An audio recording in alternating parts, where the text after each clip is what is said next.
નમસ્તે વિદ્યાર્થી મિત્રો, ધોરણ 12 ગણિત પ્રકરણ 1 સંબંધ અને વિધેય રિવિઝન ભાગ 4। મિત્રો, આગળના વિડિયોમાં આપણે વ્યસ્ત સંપન્ન વિધેય, પ્રતિવિધેય અને સંયોજિત વિધેય નો અભ્યાસ કરેલો છે, જ્યારે આજના આ વિડિયોમાં આપણે દિક્ ક્રિયાનો અભ્યાસ કરવાનો છે। સ્વાધ્યાય 1.4 એ દિક્ ક્રિયા આધારિત છે, તો સૌથી પહેલા દિક્ ક્રિયા શું છે એનો આપણે અભ્યાસ કરી લઈએ। અહીંયા એમ કહીશ કે આપણે સરવાળા માટેની ક્રિયા કરતા હોઈએ, ગુણાકાર, ભાગાકાર, બાદબાકી, આ બધા માટેની જે પણ ક્રિયા છે એ ક્રિયાને આપણે દિક્ ક્રિયા તરીકે ઓળખી શકીએ। પણ ક્યારે અને કયા સંજોગોમાં આપણે એને દિક્ ક્રિયા તરીકે ઓળખી શકીએ તો એને સમજી લઈએ। તો ધારો કે કોઈ એક ગણ A છે જે પોતે ફાઈલ નથી, એટલે અરિક્ત ગણ A છે। હવે કોઈ દિક્ ક્રિયા star A cross A to A સ્વરૂપની દિક્ ક્રિયા છે, સમજો, અથવા આ સ્વરૂપની કોઈ એક ક્રિયા છે A cross A to A। આનો મતલબ એવો છે કે પ્રદેશ તરીકે A ક્રોસ A છે, મતલબ પ્રદેશમાં કોઈ પણ ક્રમયુક્ત જોડો આવશે।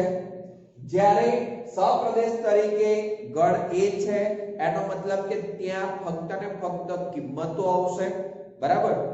ફરીથી પ્રદેશમાં ક્રમયુક્ત જોડો હશે અને સપ્રદેશમાં ફક્ત કિંમતો હશે। અહીંયા જે પણ ક્રમયુક્ત જોડ છે કે ક્રમયુક્ત જોડના બે ઘટકો વચ્ચેની જે પણ દિક્ ક્રિયા થતી હશે અથવા જે પણ ક્રિયા થતી હશે એ ક્રિયાનો જવાબ જો આપણને A માં મળે છે તો એને આપણે દિક્ ક્રિયા તરીકે ઓળખીશું।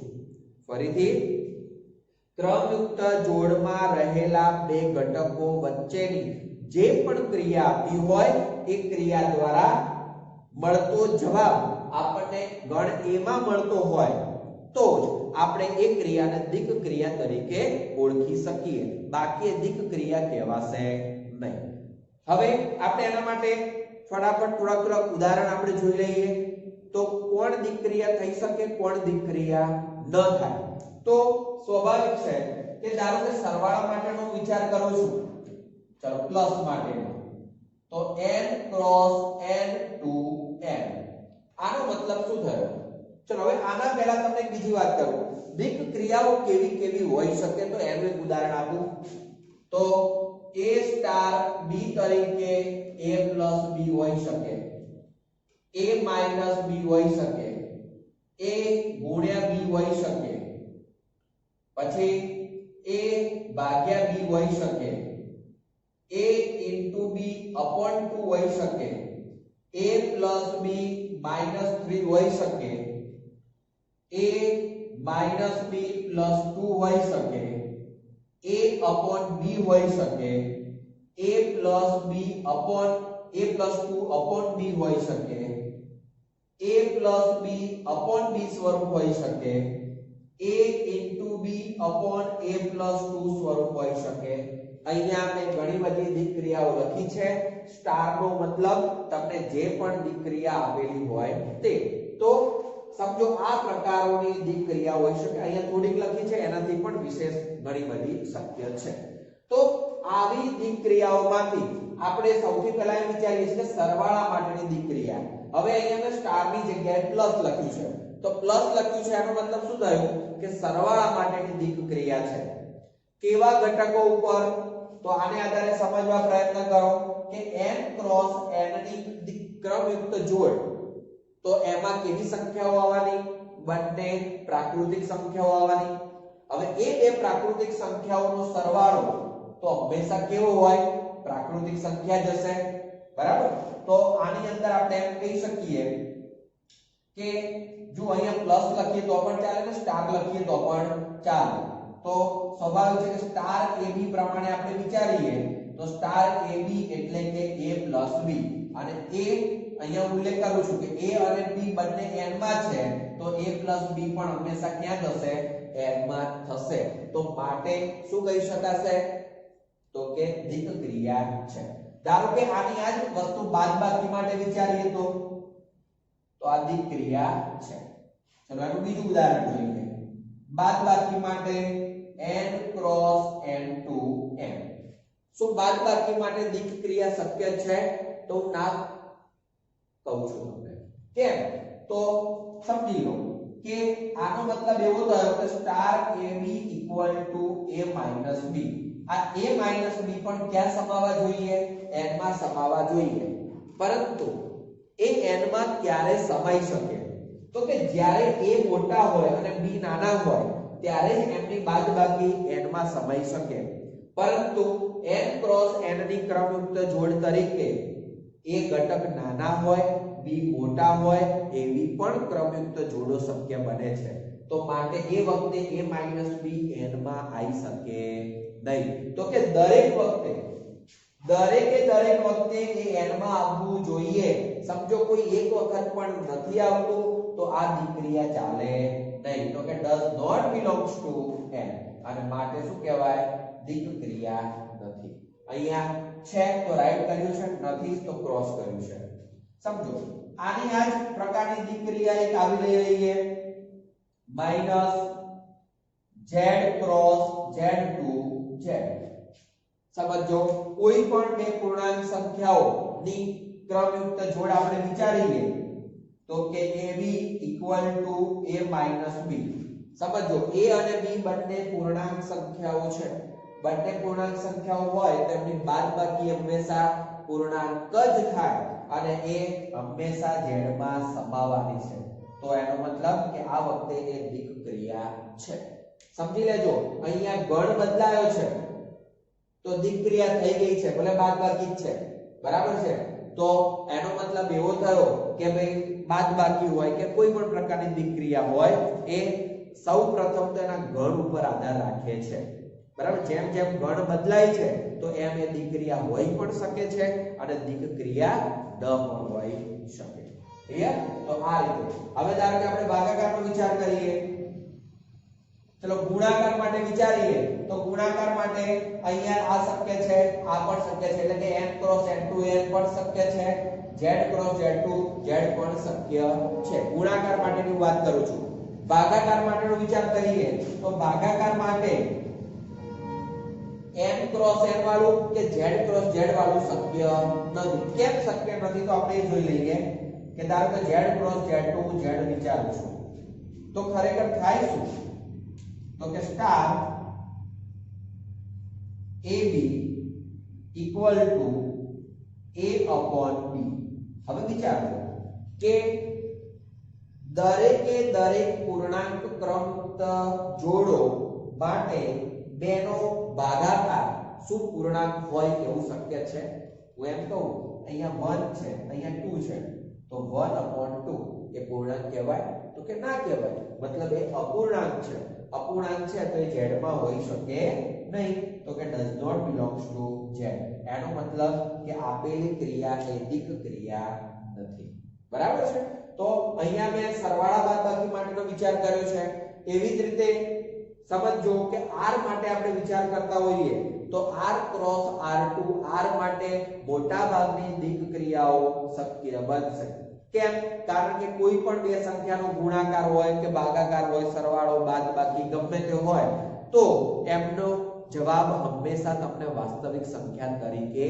મળે છે અને માટે એ શક્ય છે હા પરંતુ છેદમાં 0 આવતા હોય તો એનો જવાબ અવ્યાખ્યાયિત થઈ જાય બરાબર છે એનો મતલબ કે ક્રમયુક્ત જોડ માટેનો જવાબ મળતો નથી તો માટે એવી દિક ક્રિયા શક્ય ન ગણાય ક્લિયર દરેકના જવાબ મળવા જોઈએ એટલે કે પ્રતિબિંબ મળવા જોઈએ અને એ પ્રતિબિંબ જે તે ગણમાં આવવા જોઈએ બરાબર છે તો એને જ આપણે દિક ક્રિયા કહી શકીશું તો દિક ક્રિયા શું છે એ હવે તમને મગજમાં ક્લિયર થયું હશે હવે દિક ક્રિયા માટે જુદા જુદા નિયમો છે સૌથી પહેલા છે ક્રમનો નિયમ પછી બીજા નંબરમાં છે જૂથનો નિયમ પછી તટસ્થ ઘટકનું અસ્તિત્વ અને વ્યસ્ત ઘટકનું અસ્તિત્વ તો આપણે હવે ક્રમશઃ એનો અભ્યાસ કરીએ તો સૌથી પહેલા ક્રમનો નિયમ. તો હવે ક્રમનો નિયમ શું છે? તો આપણે એમ સમજી શકીએ છીએ કે ભાઈ કોઈ પણ દિક્ક્રિયા માટે ધારો કે ક્રમયુક્ત જોડ AB હોય તો AB માટે જે રીતે જવાબ થતો હોય એવો જ જવાબ ક્રમયુક્ત જોડ BA માટે પણ થવો જોઈએ. સમજો, AB માટે જે જવાબ થવો જોઈએ એનો એ જ જવાબ કોના માટે થવો જોઈએ? ક્રમયુક્ત જોડ BA માટે થવો જોઈએ. જો એના માટે પણ એવો જવાબ થતો હોય તો દિક ક્રિયા ક્રમના નિયમનું પાલન કરે છે એમ કહીશું. તો અહીંયા ધારો કે હું દિક ક્રિયાનો ઉલ્લેખ કરી દઉં છું, A cross A to A. સમજો, તો A ની જગ્યાએ આપણે R વિચારી લઈએ તો આવું રાખીએ કે કોઈ પણ દિક ક્રિયા આપણે R ઉપર અત્યારે લઈએ છીએ, R cross R to R. બરાબર? આ રીતે વિચારીએ છીએ. ગણ A લખ્યો છે, A ની અંદર કોઈ પણ ગણનો તમે વિચાર કરી શકો છો, પણ અહીંયા R લખ્યો છે મતલબ એ વાસ્તવિક સંખ્યા માટેનો જ વિચાર થશે. તો હવે ધારો કે અહીંયા જુદી જુદી મેં દિક ક્રિયાઓ લખેલી છે, બરાબર? તો એમાંથી આપણે થોડા ઉદાહરણ લઈને જોઈ લઈએ કે ખરેખર હવે આપણે જે પણ ક્રિયાઓ લેવાના છીએ આપણે એવું ધારી લઈશું કે બધી દિક ક્રિયાઓ તો છે. હવે ખાલી ક્રમના નિયમનું પાલન કરે છે કે નથી કરતી આપણે એટલો જ વિચાર કરવાનો થાય. તો હવે ધારો કે પહેલી જ દિક ક્રિયા હું લઉં તો કે A star B equal to A plus B છે. ધ્યાનથી જોજો. હવે હું B સ્ટાર A લખું તો B પ્લસ A લખાય. મિત્રો ક્રમનું પણ ઘણું જ મહત્વ છે એટલું યાદ રાખજો. અહીંયા A સ્ટાર B હતા, આ A સ્ટાર B નો મતલબ એને બીજી રીતે કહેવું તો આવું પણ લખી શકાય, સ્ટાર ક્રમયુક્ત જોડ AB. સમજો, સ્ટાર ક્રમયુક્ત જોડ AB લખ્યું હોય કે A સ્ટાર B લખ્યું, બંને વાત એકની એક જ છે. તો સમજો કે આપણે સરવાળા માટેની દિક ક્રિયા અત્યારે વિચારીએ છીએ તો A પ્લસ B થતું હોય તો B સ્ટાર A હશે ત્યારે શું લખાશે? B plus A. હવે A પ્લસ B અને B પ્લસ A બંનેના જવાબો કેવા? સરખા. બંનેના જવાબ સરખા તો આનો મતલબ શું થયો કે A star B equal to B star A થાય છે.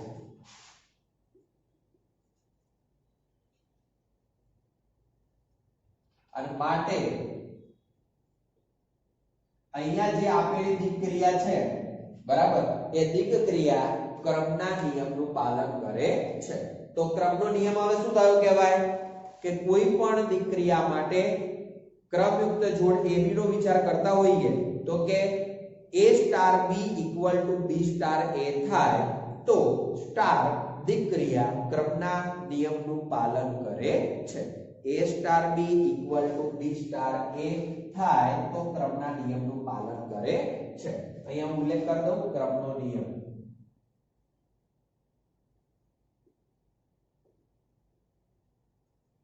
ચલો બીજું ઉદાહરણ લઈ લઈએ. ધારો કે આપણે ભાગાકાર વાળું ઉદાહરણ લઈએ તો A star B equal to A upon B. સમજો, જે ઘટક પહેલા છે એ ઘટક અંશમાં, જે ઘટક બીજો છે એ ઘટક છેદમાં. તો B સ્ટાર A શું મળશે? B સ્ટાર A તો B અપોન A થઈ જશે. ક્લિયર? A સ્ટાર B તરીકે A અપોન B છે તો B સ્ટાર A તરીકે B અપોન A આપણને મળે. હવે A અપોન B અને B અપોન A શું જવાબ સરખા થાય? તો કે ક્યારે નથી થવાના. તો આનો મતલબ શું થયો કે A star B does not equal to B star A. અને માટે શું કહેવાય કે જે દિક ક્રિયા અહીંયા આપી છે ભાગાકાર વાળી દિક ક્રિયા એ ક્રમના નિયમનું પાલન કરતી નથી. તો આ રીતે ઉલ્લેખ કરી શકાય કે માટે સ્ટાર A ક્રમના નિયમનું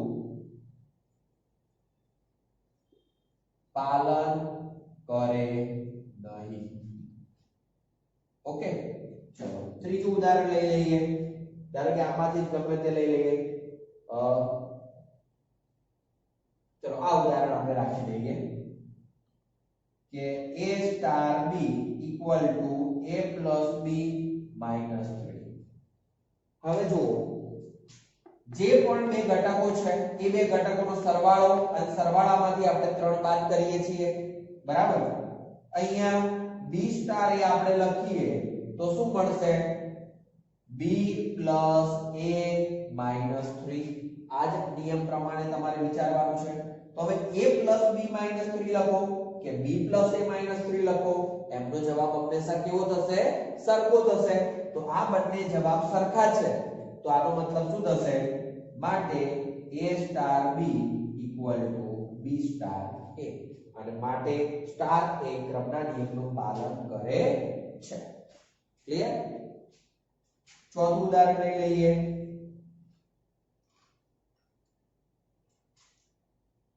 a star b equal to a plus b upon b હવે મિત્રો એક વસ્તુ એ પણ ધ્યાન રાખજો ધારો કે અમુક દાખલા એવા હશે કે જેમાં ક્રમના નિયમનું પાલન કરતું નહીં હોય એવું આપણને પહેલી જ નજરે દેખાતું હશે તો જ્યારે ક્રમના નિયમનું પાલન કરતું નથી એ વખતે આપણે વિચારવું હોય બરાબર તો એ સમયે આપણે કોઈ પણ ઉદાહરણ આપીને પણ એને સમજાવી શકીએ છીએ ધારો કે અહીંયા a સ્ટાર b તો a અને b નો સરવાળો અંશમાં છે જે બીજી સંખ્યા છે એ છેદમાં પણ છે તો હવે b સ્ટાર એ મારે લખવું હોય તો શું થશે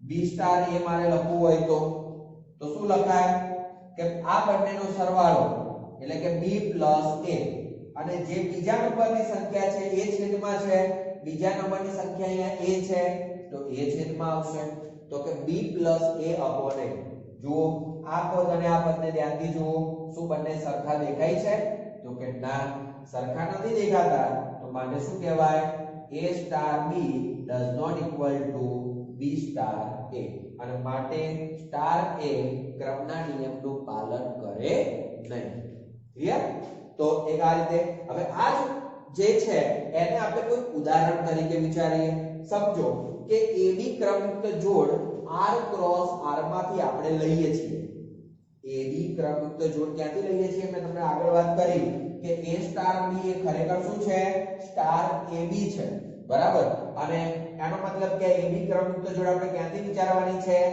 R ક્રોસ R માંથી તો કોઈ પણ બે વાસ્તવિક સંખ્યાઓ વિચારીએ પરંતુ હવે અહીંયા એક ધ્યાન રાખવાનું છે તમારે કે તમે R વિચારશો પણ R માં તમે 0 વિચારી શકવાના નથી આ ઉદાહરણ માટે કેમ કારણ કે જો b તરીકે 0 હોય તો આ પદ અવ્યાખ્યાયિત થશે જો a તરીકે 0 હશે તો આ પદ અવ્યાખ્યાયિત થશે એનો મતલબ કે જે અહીંયા તમે ગણ લો છો એ ગણ ખરેખર કેવો હશે r - 0 cross r - 0 to r - 0 તો એ પ્રમાણે 0 સિવાયની કોઈ પણ વાસ્તવિક સંખ્યાઓ લઈને તમે અહીંયા ઉદાહરણ વિચારી શકો છો તો ધારો કે હું એમ કહું કે ઉદાહરણ તરીકે આ જ દાખલાને આપણે અન્ય રીતે સમજવાની વાત કરીએ છીએ તો જુઓ આ રીતે કે a = 1 લઈ લઈએ b = 2 લેતા ચલો a સ્ટાર b શું મળે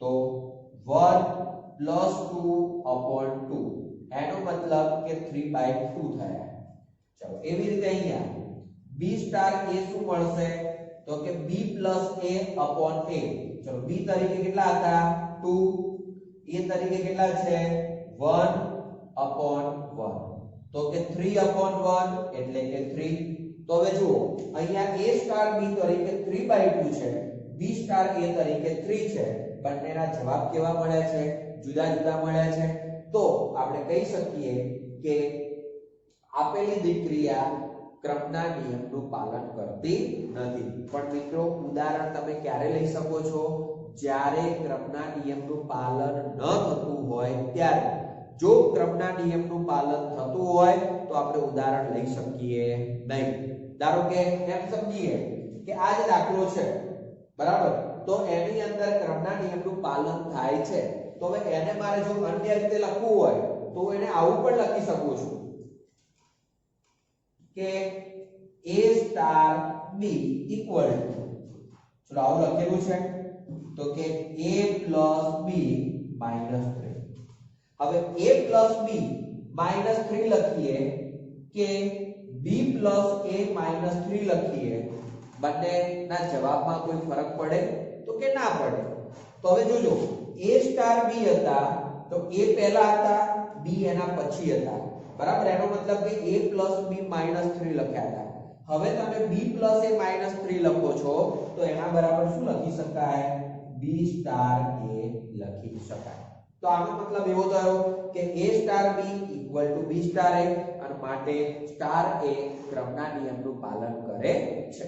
તો આ રીતે આપણે વિચારી શકીએ છીએ. તો મિત્રો આ થઈ ક્રમના નિયમની વાત. સમજો દરેકે દરેક દીકરીઓ માટે ગણ અલગ અલગ વિચારેલા હશે, માટે ગણ પ્રમાણે જે તે દીકરીયા ક્રમના નિયમનું પાલન કરશે ખરા, નહીં પણ કરે, એ બધો આધાર એના ગણ ઉપર પણ રહેલો છે. હવે આપણે વિચાર કરીએ જૂથના નિયમનો. તો જૂથના નિયમ માટે પણ અહીંયા જે આપેલી છે દીકરીયાઓ, એ જ દીકરીયાઓમાંથી આપણે અભ્યાસ કરીએ. તો સમજો જૂથના નિયમ માટે તમને સામાન્ય રીતે સરવાળા બાદબાકી માટેના જૂથના નિયમો ખબર છે. કયા નિયમો છે? તો કે આપણે એમ સમજી શકીએ કે સરવાળા બાદબાકી માટેનો વિચાર કરીએ તો કે a + b + c = a + b + c.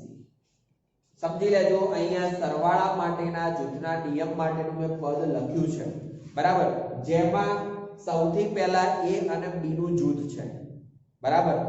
એમનો જે સરવાળો થાય છે એમને c સાથે આપણે સરવાળો કરીએ છીએ, આનો જવાબ, અને b અને c નો સરવાળો કરીએ અને એ જે જવાબ મળશે એનો a સાથે આપણે સરવાળો કરવાનો છે. તો અહીંયા આપણે જો આ બંનેનો જવાબ ઇક્વલ થતો હોય તો એ જૂથના નિયમનું પાલન કરે છે. અહીંયા મેં વાત કરી છે સરવાળાની. હવે એની એ જ વસ્તુ આપણે દિક ક્રિયા માટે વિચારીએ તો દિક ક્રિયા માટે શું લખી શકાય કે જો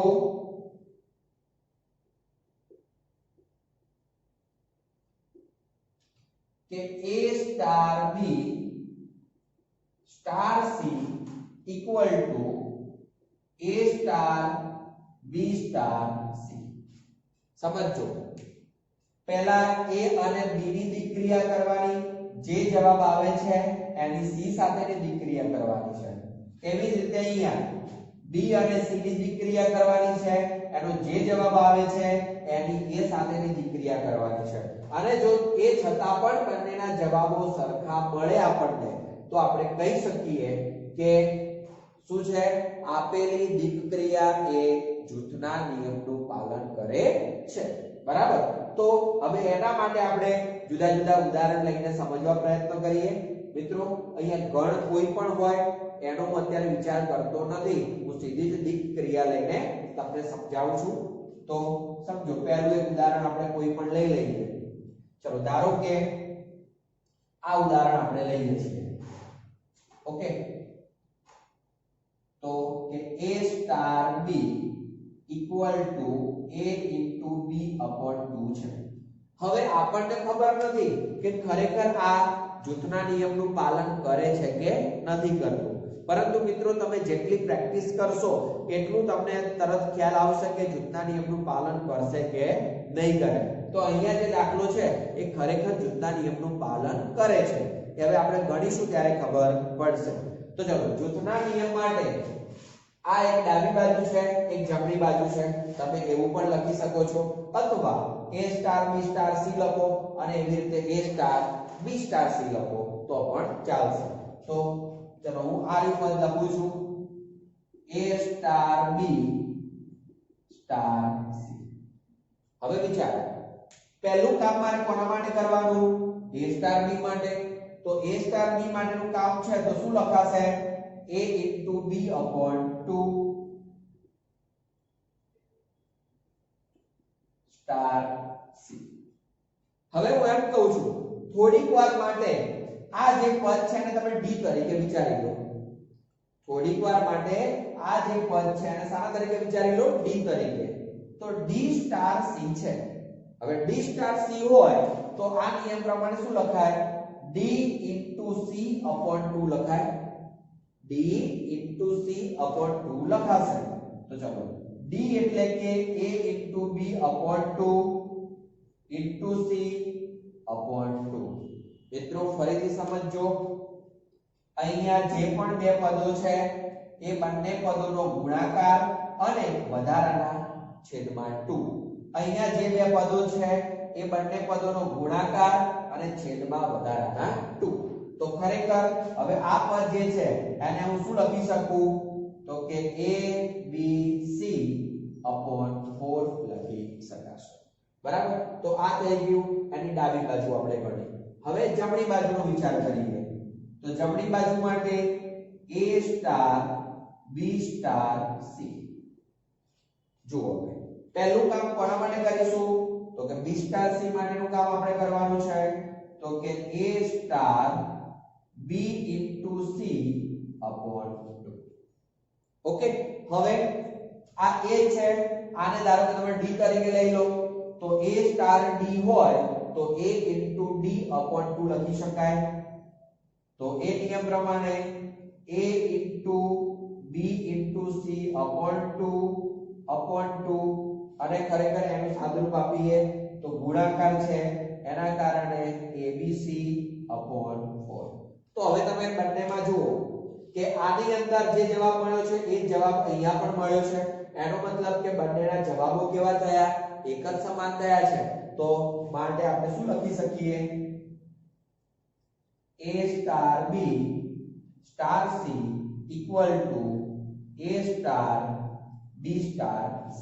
અને માટે સ્ટાર વિક્રિયા એ જૂથના નિયમનું પાલન કરે છે એવું આપણે વાક્ય રચના અહીંયા લખી શકીએ. ચલો વિક્રિયા પણ લખી દઈએ સ્ટાર વિક્રિયા એ જૂથના નિયમનું પાલન કરે છે. ક્લિયર. તો જૂથના નિયમ માટે આપણે એક વસ્તુ શીખ્યા. હવે ધારો કે જૂથના નિયમનું પાલન કરતું નથી એવું આપણે કોઈ એક ઉદાહરણ આમાંથી લઈ લઈએ. તો ચલો ધારો કે આપણે આ ઉદાહરણ આપણે લઈશું. તો શું થશે તો તમને આમાં તો ખબર પડી ગઈ હશે કે જૂથના નિયમનું પાલન થતું હોય તો કેવી રીતે શું કામ કરવાનું છે તે, અને પાલન નથી કરતું તો એ વખતે આપણે શું કામ કરવાનું છે એ સમજી લઈએ. તો હવે જુઓ ધારો કે જૂથના નિયમનું પાલન કરતું નથી એવું કોઈ ઉદાહરણ હોય તો મેં તમને હમણાં હાલ જ વાત કરી આગળ કે કાં તો તમે આ પ્રમાણે સાદુરૂપ આપી શકો છો અને કાં તો બીજી રીત છે તમે કોઈ પણ ઉદાહરણ લઈને ઉદાહરણમાં તમે 1 2 3 કે 2 3 4 કે ગમે તે માઈનસ સંખ્યા પ્લસ સંખ્યા કોઈ પણ સંખ્યા લઈને એનો જવાબ તમે શોધી શકો છો. એટલે કે ડાબી બાજુનો જવાબ અને જમણી બાજુનો જવાબ બંને જવાબ તમને જુદા જુદા મળે તો કહી શકાય કે એ જૂથના નિયમનું પાલન કરતું નથી. એ એટલે કોણ જે ક્રિયા આપેલી છે તે. તો ચલો હવે આપણે આ ઉદાહરણ લઈએ છીએ તો કે a star b equal to a plus 2 upon b.